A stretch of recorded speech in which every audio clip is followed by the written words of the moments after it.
Coba deh, pernah kepikiran nggak sih keajaiban apa yang terjadi setiap kali kita kirim pesan? Ada perjalanan yang luar biasa banget loh yang terjadi cuma dalam sekejap mata. Hari ini kita bakal ngikutin jejak satu paket data dari jari kamu sampai ke belahan dunia lain. Coba satu klik, dan wush, pesan kita sampai di seberang planet. Gimana caranya coba? Ini bukan sihir ya. Ini adalah hasil rekayasa yang brilian. Sebuah koreografi data yang presisi banget dan terjadi lebih cepat dari kedipan mata.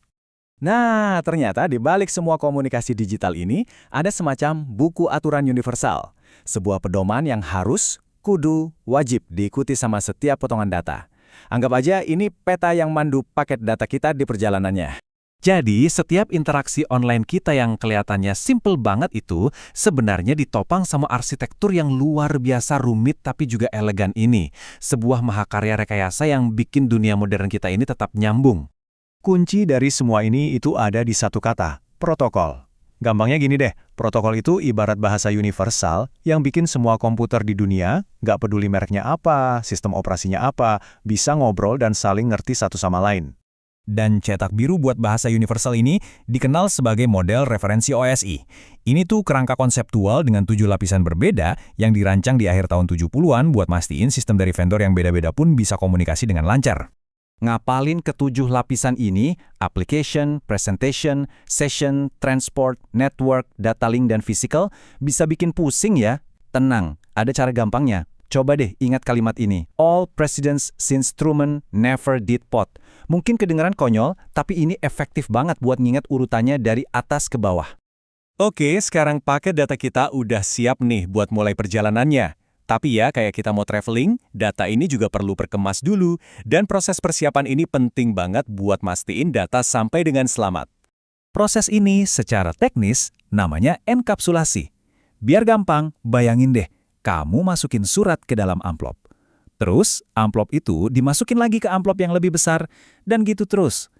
Setiap amplop baru ini nambahin informasi dan instruksi pengirimannya sendiri. Jadi alurnya gini, data mulai perjalanannya turun lewat tumpukan lapisan ini. Mulai dari aplikasi yang kita pakai, terus dibungkus lapisan demi lapisan dengan instruksi baru. Akhirnya di lapisan paling bawah, semuanya diubah jadi sinyal fisik, bisa listrik, gelombang radio, atau cahaya, siap buat melintasi dunia. Titik awalnya tuh di sini, di layer 7, lapisan aplikasi. Pas kamu lagi ngetik email, streaming video, atau main game online, data kamu itu masuk ke tumpukan ini lewat lapisan aplikasi. Disinilah data pertama kali disiapin buat dikirim. Nah, proses enkapsulasi ini kelihatan jelas banget di sini. Lihat deh gimana setiap lapisan nambahin header atau kepalanya sendiri. Data asli kita jadi kayak muatan intinya, sementara paketnya terus membesar dan jadi lebih kompleks pas dia gerak ke bawah. Dua lapisan berikutnya ini, layer 4 transport sama layer 3 network, ini krusial banget. Lapisan transport itu tugasnya mecah data besar jadi potongan-potongan yang lebih kecil biar gampang diatur. Terus, lapisan network nambahin alamat IP. Ini tuh kayak ngasih kode pos ke paket kita biar dia tahu harus dikirim ke kota mana. Lanjut ke layer 2, lapisan data link. Di sini kita nambahin alamat MAC. Nah, kalau tadi alamat IP itu kode pos buat kota tujuan, alamat MAC ini tuh alamat jalan lengkap sama nomor rumahnya, yang spesifik buat perhentian berikutnya. Entah itu router kamu atau perangkat lain di jaringan lokal kamu. Ada yang unik loh. Bungkusan data kita ini ternyata namanya ganti-ganti di tiap lapisan. Di lapisan transport, namanya segmen. Di lapisan network, jadi paket. Di lapisan data link, jadi frame. Dan akhirnya, di lapisan fisik, ya cuma sekumpulan bit.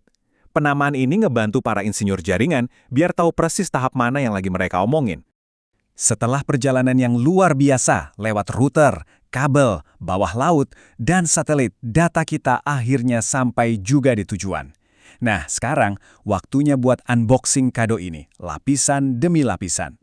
Proses ini namanya deenkapsulasi, dan ini ya kebalikannya aja dari proses sebelumnya. Komputer penerima mulai dari lapisan paling bawah, ngebaca instruksi di tiap lapisan, ngelepasin bungkusannya, dan ngasihin isinya ke lapisan di atasnya sampai akhirnya pesan asli kita kebuka. Dan disinilah momen aha-ahanya. Konsep ini disebut komunikasi lapisan sebaya. Jadi, header yang ditambahin sama, katakanlah lapisan jaringan di komputer kamu, itu kayak pesan rahasia yang hanya bisa dibaca dan dimengerti sama lapisan jaringan di komputer penerima. Tiap lapisan cuma ngobrol sama pasangannya. Keren kan? Oke, tadi kita udah bahas yang teknis-teknis banget. Tapi mungkin kamu mikir, terus kenapa gue harus peduli soal arsitektur 7 lapis ini? Apa hubungannya buat gue di dunia nyata? Nah, ini dia alasannya. Model ini bukan cuma teori di buku. Ini tuh peta buat mecahin masalah. Dengan ngebagi fungsi jadi berlapis-lapis gini, para profesional jaringan bisa dengan cepat nemuin sumber masalahnya. Koneksi internet lemot? Mungkin masalah kabel di lapisan 1. Nggak bisa buka situs tertentu? Mungkin ada yang salah sama alamat IP di lapisan 3. Dan yang lebih penting lagi, ini tuh fondasi dari keamanan siber. Karena kita tahu ada lapisan-lapisan yang beda, kita bisa bangun benteng pertahanan di banyak titik.